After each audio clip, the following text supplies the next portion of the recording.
if you don't like the direction the country is going, if you don't think the economy is hitting its potential, then don't just complain about it. Don't just say who we are against, what we're opposed to, and complain. Do something about it. Show what you're for. Show that you have solutions. Well, if you haven't been following it, it's decision day for House Speaker Paul Ryan in his home state of Wisconsin.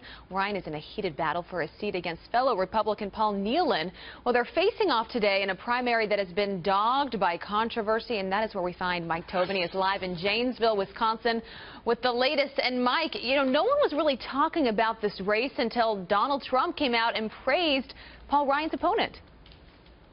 Exactly. This was not a primary that a lot of people were watching until Donald Trump got involved. Sitting Speaker of the House has never been dethroned in the primary, and Paul Ryan was outraising his opponent, Paul Nealon, 17-1. But then came that fateful moment when Donald Trump first refused to endorse Speaker Ryan and praised Nealon. Then ultimately Trump reluctantly endorsed Ryan, reading off a sheet of paper as if to communicate that his arm was being twisted. The experts say, however, as much attention as Trump attracts, he does not carry a lot of weight in Wisconsin's first congressional district. Southeast Wisconsin, where the Paul Ryan congressional district is, did not vote for Trump. It voted for Cruz. It was overwhelmingly for Cruz. Wisconsin was overwhelmingly for Cruz.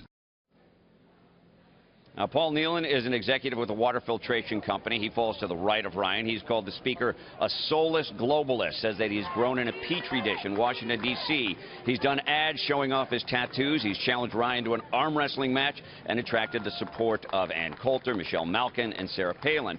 Recently, after Trump endorsed Paul Ryan, Nealon was thrown out of a Trump event with people saying that he didn't have a ticket. Abby?